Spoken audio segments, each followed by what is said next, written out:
Foot জায়গাটা দাও, বউ বাচ্চা নিয়ে থাকবো, প্রথম ফন্ডের দাম বেশি কিনতে পারিনি, একটু 3 ফুট রাস্তা দাও। 4 লাখ টাকার জমি, দাম চাইছে 23 লাখ, যাতে কিনতে না পারে। এই তো আমাদের চরিত্র, চরিত্র নয়? ওই যে পরশুদিন দেখবেন বেলচে, বুঝান বেলচে না কি বলে আপনাদের এখানে? বেলচে, এই বালি টালি মানে খোয়া বালি তোলে। এই যে জমি দিচ্ছিল না, পরশুদিন দেখবেন বাসের তলায় ঢুকে গেছে, বেলচে দিয়ে তুলছে। মামু কি অবস্থা হলো? প্রতিবেশীর সঙ্গে অসৎ ব্যবহার করে অবস্থা কি হলো? প্রতিবেশীর সঙ্গে অসৎ ব্যবহার করে আল্লাহর নবী বলেছেন আল্লাহর তরফ থেকে বিপদে ফেলে দেওয়া হবে।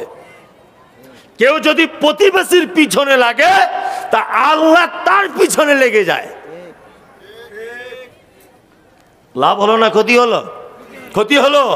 কেউ বুঝি আমরা? কেউ বুঝি না। তাহলে জাহান্নামে কারা যাবে আল্লাহর কোরআন দিয়ে বলে দিলাম। মানবেন না মানবেন আপনার নিজস্ব ব্যাপার। 11টা 10 বাজে, 11:30 পর্যন্ত আমি চলবো। চলুন, 12টা করিয়ে না, চুপচাপ মেরে থাকুন। আপনাদেরকে কিছু জান্নাতে যাবার আমল বলে দিই। শুধু যদি জাহান্নাম বলি মানুষ ভয় খেয়ে যাবে, তাই না? জান্নাতে যাবার বলে দিই, বলে দিই। 1, দুল্লানি আলা আমালিন ইদা আমিলতাহু ফাদাখালতুল জান্নাতা ক্বালা তা'বুদুল্লাহ ওয়ালা তুশরিক বিহি শাইআ ওয়া তুকিমুস সালাতিল মাকতুবাতা ওয়া তুতিজ যাকাতিল মাফরুজাতা ওয়া তাহুজ্জাল বাইত। একজন ছেলে বিশ্ব নবীকে সে বলছেন, ও দয়ার নবী গো, আমি একজন কনভার্ট মুসলমান, এইমাত্র টাটকা ঈমান নিয়ে এসেছি, আপনি দয়া করে আমাকে এমন কিছু আমলের কথা বলে দেন যে আমলটা করলে আমি জান্নাত চলে যাব। বিশ্ব নবী 1 নম্বরই বললেন তা'বুদুল্লাহ, তুমি আল্লাহর ইবাদত করবে, আল্লাহর গোলামি করবে। গোলামি কার করতে হবে? 2, ওয়ালা তুশরিক বিহি শাইআ, জান্নাত যদি যেতে চাও শিরক করো না। জান্নাত যদি যেতে চাও কি? শিরক কাকে বলে? সহজ ভাষায় বুঝে নেন, আল্লাহ যে ক্ষমতা আছে এই ক্ষমতা পৃথিবীর অন্য কারো আছে এইটা মনে করা শিরক। রুজির মালিক, হায়াত মাউতের আল্লাহ, সমস্ত কিছুর মালিক কে? আল্লাহ। আল্লাহ আল্লাহ। ড্রাইভার গাড়ি চালাচ্ছিল, সামনে দিয়ে একটা বিড়াল চলে গেছে, টাক করে ব্রেক মেরে দিল, হিঁচড়িয়ে চলে গেল। আরে কি হলো? বলছে বিড়াল চলে গেল। বলছে বিড়াল তোমায় কি করবে? বলছে না, বিড়াল গেলে নাকি গাড়ি অ্যাক্সিডেন্ট হয়। তোকে কে বললো রে বিড়াল গেলে গাড়ি অ্যাক্সিডেন্ট হয়? গাধা কোথাকারে। দোকান করেছে, সকালবেলাতে কেউ 5 টাকার ঝালমুড়ি নিতে গেছে, তা বলছে ধারে হবে না, বৌনিবেলাতে। বলছে কেন? বলছে তাহলে সারাদিন আজকে বেচা কেনা খারাপ হবে। বলে না? হ্যাঁ, বৌনিবেলাতে ধার দিলে বেচা কেনা খারাপ হবে। ও কি রুজির নিজে মালিক নাকি? হ্যাঁ, সকালবেলাতে মাল নিতে গেছে দোকানে, বলছে দাঁড়াও একটু ঝাড়ু দিয়ে দিই আর ধূপটা জ্বালিয়ে দিই। গোবর আর কাঠের গুঁড়া দিয়ে ধূপ তৈরি হয়। ও ধূপ তোমার কি উপকার করতে পারে? হে, হ্যাঁ, ধূপ তোমার কি উপকার করতে পারে? এরই নাম শিরক। রুজির মালিক কে? আল্লাহ। আল্লাহ। ইমাম সাহেবের কাছে গিয়ে বলছে, ইমাম সাহেব, তাহলে কি বলছে? তা বলছে নতুন একটা রড সিমেন্ট বালির দোকান করেছি, একটা হালকা ছোট্ট করে তাবিজ করে দেন তো। তা বলছে কেন? বলছে যাতে কাস্টমার বেশি হয়। তা ইমাম সাহেব আয়াতুল কুরসি লিখে 200 টাকা ঝেড়েছে, আয়াতুল কুরসি লিখে দিয়েছে। ও বলছে কাজ কি হবে? বলছে বেচা কেনা ভালো হবে, ইনকাম বেশি হবে।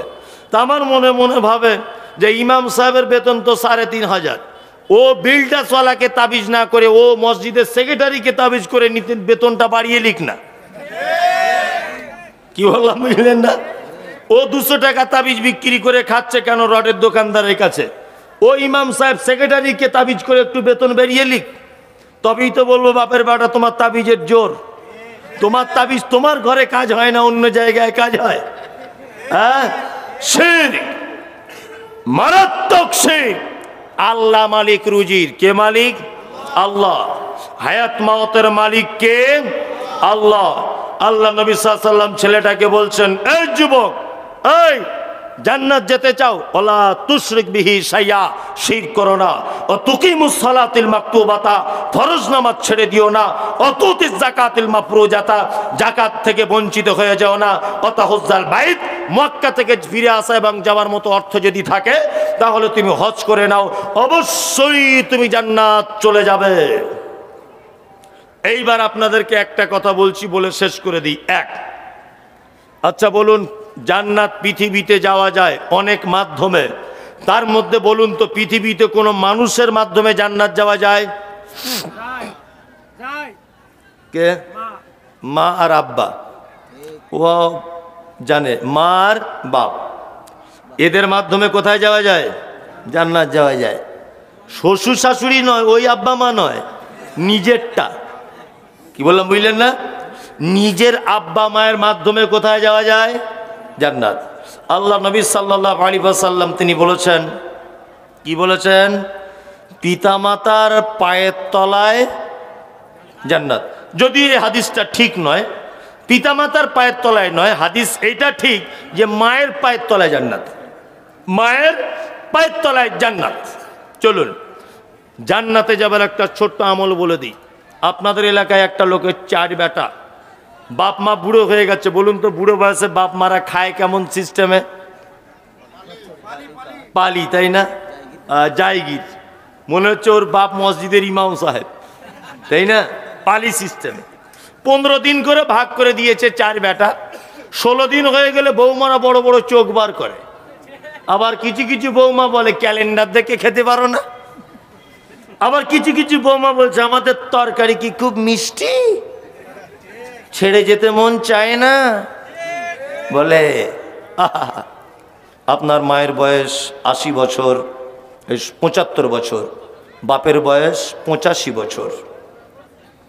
সবাই চুপ করুন, কেউ হিলদোল করবেন না, চুপচাপ বসুন। এই কথাটা বলার জন্য অনুরোধ করছি। নড়াচড়া পর্যন্ত করবেন না, আমার দিকে অ্যাক্টিভ হয়ে থাকুন। এই কথাটা শুনলে আপনার এইখান থেকে যদি 1 ফোঁটা পানি না বার হয়, তাহলে ভেবে নিতে হবে যে আপনার অন্তর শক্তে পাথরের মতো হয়ে গেছে। আর এইখানে যদি একটু নরম হয় এই 2 জায়গায়, তাহলে ভাববো এতক্ষণ বক্তব্য দিয়ে আপনার কিছু কাজ হয়েছে। জি, শুনতে থাকুন। বাপের বয়স 85, মায়ের বয়স 75। 4 ভাই আপনারা দিল্লিতে কাজ করেন। ঈদের 1 সপ্তাহ আগে বাড়ি আসার চিন্তা ভাবনা করছেন। স্ত্রীকে ফোন করেছেন, হ্যালো শামিমা, তোমার জন্য কিছু নিয়ে যেতে হবে? শামিমা বলছে আমার জন্য একটা শাড়ি, ছেলের জন্য একটা জিন্স প্যান্ট, মেয়ের জন্য 2টো টপ, আর আমার বোনের জন্য 2টো শাড়ি। মনে করে আনবে কিন্তু। ঠিক আছে। আধ ঘন্টা পরে আবার বউ ফোন করেছে, এই শোনো শোনো শোনো, হলুদ কালারের নিবে কিন্তু আমার শাড়ি 2টো। বলছে হলুদ কালারেরই তো নিয়েছি। বলছে ঠিক আছে তাহলে তাড়াতাড়ি এসো। বলছে না একটু দেরি হবে, ওই মায়ের জন্য একটা শাড়ি দেখছি আর আব্বার জন্য একটা পাঞ্জাবি ঈদের দিনে পরবে। তখন ওর স্ত্রী ভাকুড়ি থেকে দিল্লিতে ফোনে বলছে, কেন তুমি প্রত্যেক বছর আব্বা মায়ের শাড়ি দিতে যাবে? তোমার আর 3টে ভাই চোখে দেখতে পাই না? বাড়ি চলে এসো। বাড়ি চলে এলো। আর বইয়ের কথা কে না শোনে? আমি এখানে যতই ফটর ফটর করি, বাড়ি গেলে আর কথা বলতে পারি না একটা। কিছু বললেই শুধু বলে তোমার কথা কে শোনে বলো তো? কে তোমাকে প্রধান বক্তা করে ডাকে? বলে মনে মনে ভাবি ওরে সব জায়গায় আমি হিরো, তোমার কাছেই জিরো। কি হেডমাস্টার, কি সাইকুল হাদিস, কি সালাফি, কি নাদবি, কি অমুক, কি তমুক। বাড়িতে গেলে কোনো কথা চলবে না। 4 ভাই চলে এলো বইয়ের হুমকি শুনে বাড়িতে। ঈদের দিনে মসজিদের মাইকে তাকবীর হয় অনেক জায়গাতে, আল্লাহু আকবার, আল্লাহু আকবার, লা ইলাহা ইল্লাল্লাহ, আল্লাহু আকবার, আল্লাহু আকবার, ওয়ালিল্লাহিল হামদ, আল্লাহু আকবার কাবীরা, আলহামদুলিল্লাহি কাসীরা, সুবহানাল্লাহি বুকরাতাও ওয়া আসীলা। হয় কি হয় না? হয়। সবাই নতুন জামা কাপড় পরে ঈদগাহে যাচ্ছে নামাজ পড়তে। তোমার আব্বা গত বছরের একটা পুরাতন পাঞ্জাবি আর লুঙ্গি ছিল, সেটা পরে হাতে লাঠি নিয়ে ঈদগায় যাচ্ছে কাঁপতে কাঁপতে কাঁপতে। তোমার মা দুতলা বাড়িতে উঠতে পারে না বলে তোমার সিঁড়ির তলাতে মশারির ভিতরে বসে আছে, ভালো চলাফেরা করতে পারে না। চারটে বৌমা থাকার পরেও ঈদের দিনে কেউ ধরিয়ে একটু গোসল করিয়েও দিল না। তোমার আব্বা ঈদের নামাজ পড়ে বাড়ি চলে এলো, মেন গেটের সামনে বসে আছে দুপুর 2টো পর্যন্ত। কেউ বৌমা একবারও ডাকে না, আব্বা 2 পিস মাংস, একটু সিমাই, একটু লাচ্চা খেয়ে যাও, কোনো বৌমা ডাকে না। ছোট বৌমার মনে দয়া হলো, 4 পিস মাংস আর 2টো রুটি ছেলেকে দিয়ে বলছে তোর দাদির মশারির ভিতরে দিয়ায়। মশারির ভিতরে দিতে গেছে, উপর থেকে চিল্লিয়ে বলছে তোর দাদিকে বলবি 2 পিস খেতে আর 2 পিস রাতের জন্য রেখে দিতে, একসাথে 2 পিস খেয়ে নিলে পাতলা পায়খানা হয়ে যেতে পারে। আহ, কেন তোমার মায়ের এই অবস্থা? তোমার মা তো 4 বেটার কাছে রাজ সিংহাসনে বসে থাকার কথা আজ ঈদের দিনে। হ্যাঁ, তোমার মায়ের যে অবশ্যই এর পিছনে অপরাধ আছে। আমি যা সমীক্ষা করেছি, পৃথিবীতে মায়ের থেকে বড় অপরাধী আর কোনো নারী পৃথিবীতে নাই। পৃথিবীতে বাপের মতো বড় অপরাধ পৃথিবীতে কোনো পুরুষ মানুষ করে নাই। তাই ঈদের দিনে তুমি তোমার বউ, তোমার বেটা, তোমার শালা, তোমার শালি, তোমার প্রতিবেশী সবাইকে তুমি আনন্দ উল্লাসে মেতে গেছো, তোমার আব্বা মাকে ভুলে গেছো। শোনো, তোমার মায়ের অপরাধগুলো একটা একটা করে বলি। তোমার মা ভাকুড়ি অঞ্চলের এই গ্রামের একজন মহিলা, পর্দালাসীন মেয়ে, জীবনে কোনো পরপুরুষের মুখ দেখায়নি, আজও পর্যন্ত দেখা দেয় না। কিন্তু তোমার মতো বদমাইশ ছেলেকে জন্ম দিতে গিয়ে বহরমপুর জেলা হাসপাতালে পরপুরুষ ডাক্তারের সামনে তোমার মা ব্লাউজ সায়া কাপড় খুলে নিজের লজ্জাস্থান দেখিয়ে পরপুরুষ ডাক্তারের কাছে তোমাকে জন্ম দিয়েছে। এটা তোমার মায়ের জীবনের 1 নম্বর বড় অপরাধ। যে তোমাকে জন্ম দিতে গিয়ে যে মা পরপুরুষের সামনে মুখ দেখায় না, সেই মা পরপুরুষের সঙ্গে নিজের লজ্জার স্থান দেখাচ্ছে তোমার মতো বদমাশ ছেলেকে জন্ম দেওয়ার জন্য। এটা তার জীবনের 1 নম্বরের বড় অপরাধ।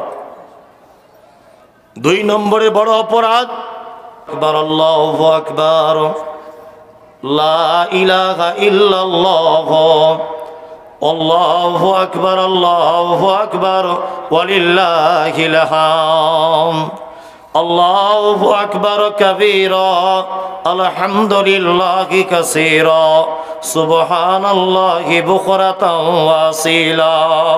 হয় কি হয় না? হয়। সবাই নতুন জামা কাপড় পরে ঈদগাহে যাচ্ছে নামাজ পড়তে। তোমার আব্বা গত বছরের একটা পুরাতন পাঞ্জাবি আর লুঙ্গি ছিল, সেটা পরে হাতে লাঠি নিয়ে ঈদগাহে যাচ্ছে কাঁপতে কাঁপতে কাঁপতে। তোমার মা দুতলা বাড়িতে উঠতে পারে না বলে তোমার সিঁড়ির তলাতে মশারির ভিতরে বসে আছে, ভালো চলাফেরা করতে পারে না। 4 বৌমা থাকার পরেও ঈদের দিনে কেউ ধরিয়ে একটু গোসল করিয়েও দিল না। তোমার আব্বা ঈদের নামাজ পড়ে বাড়ি চলে এলো, মেন গেটের সামনে বসে আছে দুপুর 2টো পর্যন্ত। কেউ বৌমা একবারও ডাকে না, আব্বা 2 পিস মাংস, একটু সিমাই, একটু লাচ্চা খেয়ে যাও, কোনো বৌমা ডাকে না। ছোট বৌমার মনে দয়া হলো, 4 পিস মাংস আর 2টো রুটি ছেলেকে দিয়ে বলছে তোর দাদির মশারির ভিতরে দিয়ায়। মশারির ভিতরে দিতে গেছে, উপর থেকে চিল্লিয়ে বলছে তোর দাদিকে বলবি 2 পিস খেতে আর 2 পিস রাতের জন্য রেখে দিতে, একসাথে 2 পিস খেয়ে নিলে পাতলা পায়খানা হয়ে যেতে পারে। আহ, কেন তোমার মায়ের এই অবস্থা?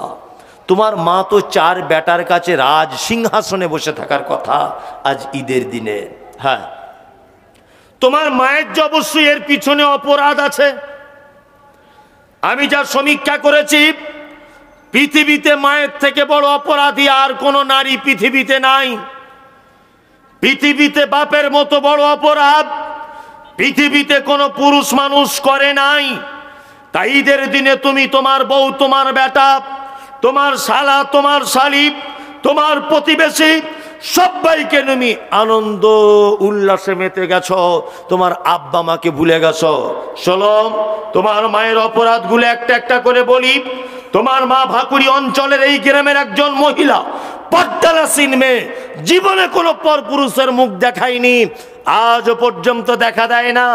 কিন্তু তোমার মতো বদমাইশ ছেলেকে জন্ম দিতে গিয়ে বহরমপুর জেলা হাসপাতালে পরপুরুষ ডাক্তারের সামনে তোমার মা ব্লাউজ সায়া কাপড় খুলে নিজের লজ্জাস্থান দেখিয়ে পরপুরুষ ডাক্তারের কাছে তোমাকে জন্ম দিয়েছে। এটা তোমার মায়ের জীবনের প্রথম নম্বর বড় অপরাধ। যে তোমাকে জন্ম দিতে গিয়ে যে মা পরপুরুষের সামনে মুখ দেখায় না, সেই মা পরপুরুষের সঙ্গে নিজের লজ্জার স্থান দেখাচ্ছে তোমার মতো বদমাশ ছেলেকে জন্ম দেওয়ার জন্যে। এটা তার জীবনের 1 নম্বরের বড় অপরাধ। 2 নম্বরের বড় অপরাধ, তোমার মায়ের মাথার চুল কালো কুচকুচে, হাঁটু পর্যন্ত দোলে। তোমার মা চরমা অপরূপা সুন্দরী। তোমার মাকে দেখে কোনজন? পাড়ার অন্যান্য মেয়েরা তোমার মাকে দেখতে আসে। বুবু, তোমার চুলগুলো দেখি, কেমন করে মেনটেন্স করো, কেমন করে তেল লাগাও, কেমন করে শ্যাম্পু করো। তোমার মায়ের কালো কুচকুচে হাঁটু পর্যন্ত দোলানো চুল। তোমার মতো বদমাশ ছেলেকে পৃথিবীতে আনার জন্যে হসপিটালের বেডে লাল রক্তেতে কালো হাঁটু পর্যন্ত দোলানো চুল জমাট বেঁধে গিয়েছিল। এটা তোমার মায়ের 2য় বড় অপরাধ। 3য় বড় অপরাধ, ডাক্তার বাবুরা বলেছে নরমালে বাচ্চা হবে না, এমার্জেন্সি সিজার করতে হবে। পেটের ভিতরে বাচ্চা আড়াআড়ি লেগে গেছে। তোমার মায়ের বয়স যখন 16 বছর, তোমার মা তখন টিটিনাস ইঞ্জেকশন নিতে ভয় করত। তোমার মা বেলেট দিয়ে নখ কাটতে ভয় করত। কিন্তু তোমার মা নিজেকে বাঁচাবে না এইটা ভেবেও ডাক্তারকে বলছে, ডাক্তার বাবু ওটিতে শুয়ে কাঞ্চার বলছে, ডাক্তার বাবু আমার বাচ্চাকে যেমন করে হোক বাঁচিয়ে দাও, আমার প্রাণের বিনিময়ে হলেও আমার বাচ্চা বেঁচে থাক, আমি চলে যাব। ডাক্তার বাবু আপনি আমাকে সিজার করে দেন। যে মা ইঞ্জেকশন নিতে ভয় করে, যে মা হাতের নখ কাটতে ভয় করে, সেই মা ধারালো ছুরি দিয়ে নিজের পেট একদম জীবিত গরু ছাগলের মতো কেটে দিয়ে কলকল করে রক্ত বার হচ্ছে। জননী নিজে চোখে দেখছে, শুধু মা বলে মধুর ভাষাটা শুনবে বলে তোমার মুখে নিজের পেট কেটে তোমাকে পৃথিবীর আলো দেখিয়েছে। আজও পর্যন্ত 70 বছর বয়সে তোমার মা সেই যে তোমাকে সিজার করা হয়েছিল তার অল্প হলেও ব্যথাটা অনুভব করে। এটা তোমার মায়ের 3 নম্বরের বড় অপরাধ। তোমার মায়ের 4 নম্বরের বড় অপরাধ, চিকিৎসা বিজ্ঞানীরা বলেছে প্রত্যেক দিন একটা শিশু তার মায়ের 8 বার দুধ পান করে। এক একবারে 250 গ্রাম করে দুধ পান করে। কোরআনের ভাষা 30 মাস দুধ পান করাতে হয়। শুধু এই নয়, যদি 50 টাকা দুধের কেজি হয়, একটা বাচ্চা তার মায়ের 90,000 টাকা দুধ পান করে। 90,000 টাকা দুধ পান করেছ। তোমার মা তোমাকে নিয়ে তোমার নানির বাড়ি যাচ্ছে, এখান থেকে রেজিনগরে যাবে, ধরে নেন যেতে টাইম লাগবে 4 ঘন্টা। বোঝানোর জন্য বলছি, তোমার মা স্টেজ বাসে উঠেছে, কন্ট্রাক্টর সিট দিয়েছে, বসেছে। তোমার বয়স তখন 3 বছর। তুমি বাসে উঠেই বলছো মা একটু দুধ দাও না, মা একটু দুধ দাও না, মা একটু দুধ দাও না। তোমার মা পাড়া গ্রামের মেয়ে লজ্জা করছে, কি করে ব্লাউজটা খুলি। বাসের ভিড়ে যুবক ছেলেরা ফ্যাল ফ্যাল করে দেখছে। তোমার মা তোমার অস্থিরতার কারণে বুকের ব্লাউজটা খুলে দিয়ে বলছে, আব্বু এই নাও। বুকের দুধের মোটাটা তোমার মুখে দিয়ে এক হাত দিয়ে আর এক হাত দিয়ে নিজের ব্লাউজ জামা কাপড় পেট পিট এরকম করে বারবার ঠিক করছে। পাড়া গ্রামের মহিলা লজ্জা করছে। তোমার মা যদি সেদিন বলতো 4 ঘন্টা তোমার নানির বাড়ি যেতে টাইম লাগবে, তোমার দুধ দিতে গেলে আমায় লজ্জা লাগছে, আমার লজ্জা লাগছে, যুবক ছেলেরা আমার দিকে দেখবে, তোমার কচি কণ্ঠনালী আটকে তুমি সেদিন মারা যেতে। বিশ্বাসঘাতক তুমি অপদার্থ ছেলে। নিষ্ঠুরের মতো তোমার মাকে বাঁশবাগানের কোনাতে শুইয়ে দিয়ে 3.5 হাত মাটি বুকের উপরে চাপিয়ে দিয়ে চলে এসেছো। 1 দিন কেঁদেছো, 2 দিন কেঁদেছো, 3 দিন কেঁদেছো, 4 দিনের মাথায় আর কোনো দিন দেখতে যাওনি যে তোমাকে 90,000 টাকা দুধ পান করিয়েছে। তোমার আব্বা পৃথিবীর সব থেকে জঘন্য লোক। তোমাকে আলামিন মিশনে পড়াবে বলে তুমি ডাক্তার হবে, তোমার ডাক্তারি স্বপ্ন পূরণ করার জন্য অক্লান্ত পরিশ্রম করতো। 50 বছর বয়সেও দুর্গাপুরে রাজমিস্ত্রি খাটতে যেত, মশলা মেখে মাথায় উঠতো, 5 তলার উপরে কাজ চলছে, ঠক ঠক ঠক ঠক করে কাঁপতে কাঁপতে মশলা নিয়ে 5 তলার উপরে চলে যেত। তোমাকে দামি জামা ঈদের দিনে কিনে দিতে হবে বলে তোমার আব্বা নিজে কোনোদিন পরনে ভালো জামা কাপড় পরতো না। তোমার মা ফোন করে বলতো সাইফুল এবার একটা সাইকেল চেয়েছে। তোমার আব্বা প্রত্যেক দিন 10টার সময়তে অন্যান্য মিস্ত্রিরা মিষ্টি রুটি খায়, আর তোমার আব্বা লুকিয়ে শুকনো মুড়ি কিনে বাতাসা দিয়ে খেত তোমার স্কুলে যাওয়ার জন্য একটা সাইকেল কিনে দেবে বলে। এটা তোমার বাপের জীবনের সব থেকে বড় অপরাধ। তোমার স্বপ্ন পূরণ করবে বলে তোমার আব্বার পিছনের জামা ছিঁড়ে যেত, ঘামে ভিজে ভিজে ভিজে ভিজে কালো বর্ণের দাগ হয়ে যেত। এটা তোমার বাপের সব থেকে বড় অপরাধ। আজ তো ওই কারণেই তোমার আব্বা তোমার কাছে পালি সিস্টেমে ভাত খায়। কোরআন কি বলছে জানা যাক। কোরআন বলছে ইয়াসআলুনাকা মাযা ইউনফিকুন কুল মা আনফাকতুম মিন খাইরিন ফালিল ওয়ালিদাইন ওয়াল আকরাবিন ওয়াল ইয়াতামা ওয়াল মাসাকিন ওয়া বানিস সাবিল ওয়া মা তাফআলু মিন খাইরিন ফাইন্নাল্লাহা বিহি আলিম। আল্লাহর নবীকে জিজ্ঞাসা করা হচ্ছে, নবী সারা পৃথিবীতে আমরা যত দান করি, সারা পৃথিবীতে যত দান রয়েছে উত্তম দানের জায়গা কোনটা? নবীজি কোরআন দিয়ে বলছে কুল। আল্লাহ নবীকে বলছেন, নবী আপনি বলে দিন মা আনফাকতুম মিন খাইরিন ফালিল ওয়ালিদাইন ওয়াল আকরাবিন ওয়াল ইয়াতামা ওয়াল মাসাকিন ওয়া বানিস সাবিল ওয়া মা তাফআলু মিন খাইরিন ফাইন্নাল্লাহা বিহি আলিম। সারা পৃথিবীতে যত দান করার জায়গা আছে, সারা পৃথিবীতে যত দান উত্তম দান রয়েছে, আমি আল্লাহ বলে দিলাম মা বাপের পিছনে কোনো সন্তান যদি 1 টাকাও খরচা করে, এইটাই হচ্ছে পৃথিবীর সব থেকে উত্তম দান। মসজিদ কেনা হচ্ছে, এখানে যদি 1 লাখ টাকা দান করেন নেকি হবে 1 লাখ টাকা। ওই দানটা যদি শুধু একটু ঘুরিয়ে দিয়ে বলেন যে মৌলভী সাহেব এটা আমার মায়ের জন্য দানটা করলাম, নেকি হবে 1 লক্ষ কোটি। কোথায় জান্নাত খুঁজছেন?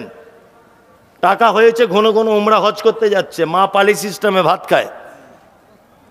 অথচ রাসূলুল্লাহ বলেছেন তোমার মায়ের পায়ের তলায় জান্নাত। জান্নাত পায়ের তলায় নেই। আল্লাহ নবী পিতামাতার মর্যাদা বুঝিয়েছেন যে সব থেকে ইম্পর্টেন্ট জায়গা জান্নাত, সেটা তোমার মায়ের পায়ের থেকে বেশি দাম নয়। জান্নাতের থেকে তোমার মায়ের মর্যাদা কম কিছু নয়। আল্লাহ নবী এটা বুঝিয়েছেন। জায়গাটার দাম হয়েছে কত? 75 লাখ। বাকি 75 লাখ। এই জায়গাটার দাম 2.5 কোটি। হ্যাঁ, এটা অনেকটা জায়গা আছে, জায়গা, বাজারের জায়গা। 2.5 কোটি যা আমার জীবের আড়ই ভাঙবে না। 75 লাখ টাকা বাকি আছে। একজন লোক বলুন যে আমি আমার মায়ের 90,000 টাকা দুধ খেয়েছি, আপনি বলেছেন, আর 10,000 টাকা খুশি করে দিলাম, 1 লাখ টাকা আমি দিয়ে দেবো আল্লাহর রাস্তায়। ইনশাআল্লাহ দেওয়ার লোক আছে, আছে, প্রচুর লোক আছে। ভালো জায়গা। বলুন, একটা লোক বলুন তো দেখি। দানটা আপনি আপনার আব্বা মায়ের জন্য করবেন, একবারে না পারেন 2 বারে দিবেন। একটা লোক বলুন।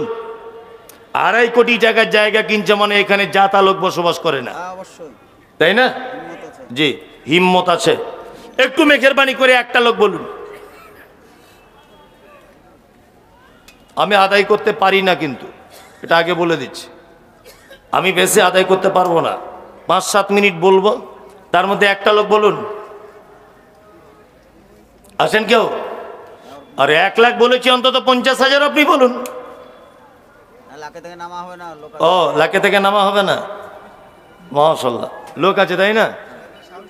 মাশাআল্লাহ মাশাআল্লাহ। একটা লোক বলুন, একটু তাকাতাকি করিয়েন না। হ্যাঁ, ও বড় বড় হয়ে গেছে, নিচে নামতে হবে। আমি জানি